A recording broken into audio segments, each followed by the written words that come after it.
खुलुमबाय लोगोफोर गिबियावनो नोंथांमोनखौ गासैबो आंनि गोदान भिडिअ फरायनाय बावहरनाय थाबाय। दिनै आं नोंथांमोननि थाखाय ओरैबायदि मोनसे रियेल स्टोरी लाना फैदो जाय स्टोरीखौ खोनासंना नोंथांमोना आसरित मोनगोन। ओरैबायदि सासे 45 बैसोनि आइजोआ इमान गेदेर दि प्लान खालामनो हादो बियो निजेनि हौवाखौ बुथारनो थाखाय, जाय प्लानखौ नोंथांमोना जेब्लाबो सानफ्लाङाखै जानो हागौ। आरो बे प्लेनखौ नोंथांमोना आं डिटेल्सै खोन्थागोन माबोरै बियो गावनि हौवाखौ बुथारदों। आरो बे रियेल स्टोरी नोंथांमोना थांनाय 2 जानुवारियाव 19 अक्ट' खालि बे जाथाया जादोंमोन।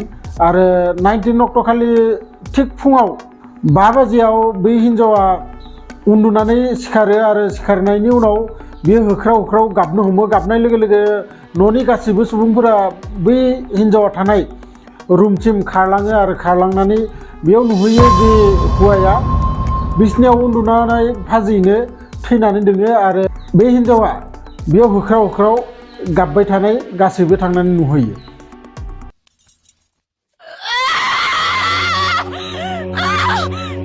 सासे मानसिया पुलिसनो खबर हरो जे ओरै सासे मानसि उन्दुनायावनो थैनानै दोङो आरो दसे उनाव बेयाव पुलिसबो मोनफैयो।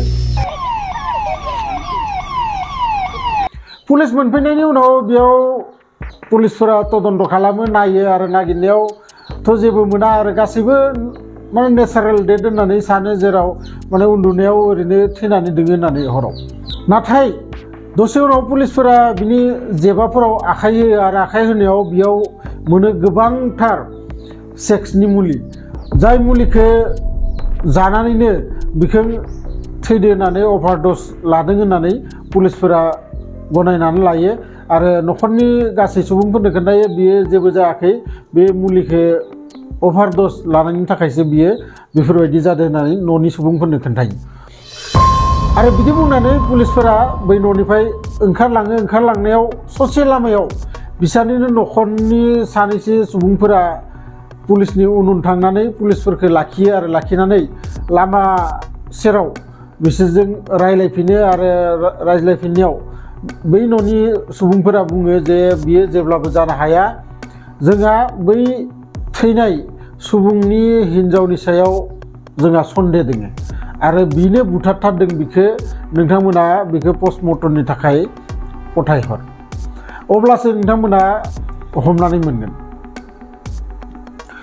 बिदि बुंनायाव पुलिसफोरा जबरदस्ति बै गोथैसोखौ पस्टमर्टम खालामनो हरो आरो लोगोसे बै हिन्जावखौबो एरेस्ट खालामो। आरो एरेस्ट खालामनायाव गोबां माबा माबि बुंनानै बियो पुलिसफोरखौ थगायनानै दोनो बै हिन्जावा। आरो जेब्ला पस्टमर्टम रिपर्ट फैयो, पस्टमर्टम रिपर्टआव फैयो जे बे अभारड'सनि थाखाय थैयाखै, बिखौ गोदनायाव सेथेनानैसो बुथारनाय जादों होननानै। बिनि उनाव पुलिसफोरा बै हिन्जावखौ आरो 3rd डिग्री इउज खालामो, जि लेडिस कनस्टेबलफोरा। आरो जेब्लानो बिखौ एसे सिगियो बा बुग्लिनाय जायो, बिनि उनाव बै हिन्जावा गासै बाथ्राफोरखौ खुलायै खोन्थाजोबो। आरो नोंथांमोना बे जि प्लेन, बै प्लेनखौ खोनाबा नोंथांमोना दाबो फोथायनाय नङा जे आंखौ ओरैनो बानायनानै अबेबाफोर सिनेमानिफ्राय आं नोंथांमोननो खिन्थादों होननानै नोंथांमोना साननो हागौ। गतिके भिडिअखौ जोबजासिम नायलांबा नोंथांमोना बुजिनानै मोनगोन आसलते केसआ माबोरै जादों।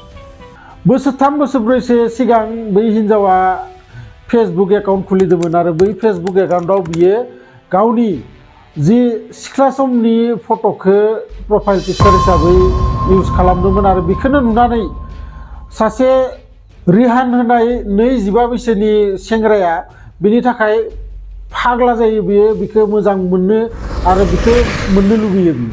आरो बिदिनो बिसोरो फेसबुकनि थ्रुयैनो मेसेज हरलायलायो आरो लासैनो उनाव सानैबो खोब मोजां लोगो जायो, खोब रायज्लायो बिसोरो अहाजासे। आरो लोगोसे बिसोरो गावनि फन नाम्बारखौबो हरलायलायो, बिदिनो वाट्सएपजों भिडिअ कल खालामो। लोगोसे बिसोरो जेब्लानो चान्स मोनो अब्लानो फनाव रायज्लायबाय थायो। आरो बेफोर बाथ्राखौ एक्सुवेलि हौवाया गम मोनदोंमोन। आरो हौवा मानो जाहैबाय बै हिन्जावनि जि थैनाय हौवाया, आरो बै थैनाय हौवानि मुङा जाबाय आबिद आली आरो बै हिन्जावनि नामा जाबाय साबाना। आरो जाय सेंग्रानि मुंखौ बुंदो बै सेंग्राया जाबाय रेहान। बे रेहाना गेजेर गेजेर बिसोरनि न'आवबो फैदोंमोन आरो न'आव माबोरै फैदोंमोन जेब्लानो हौवाया गैया सानसे साननैनि थाखाय अबेयावबा थाङोबाथाय बियो चान्स नागिरनानै बै हिनजावा लेंहरोमोन आरो बिदिनो लेंहरनानै बिसोरो गावसोरनि देहानि सम्पर्कखौबो बानायदोंमोन आरो बिदिनो थायै थायै लासै लासै बै हिनजावा प्लान खालामो जे बे हौवाखौ लासै लासै गावनि लाइफनिफ्राय गोजानाव हेगारहरनांसिगोन आरो बिनि जि हेंथा जायबाबो हिनजावखौ सोरजोंबा बेफोरबायदि नुबाथाय हौवाया हेंथा होखागोन आरो बे हौवायाबो एसे एला मिथिदोंमोन बिसोरनि खोन्थाखौ आरो बिनि थाखायनो खोब न'आव नांलाय खमलाय बुग्लिनाय बिदि सभाब जालांदोंमोन नाथाय बै हौवाया सिगांनिफ्रायनो बेफोरबायदि सेक्सनि मुलि जानायनि अयभास दंमोन आरो अयभास थानायखौनो मोनसे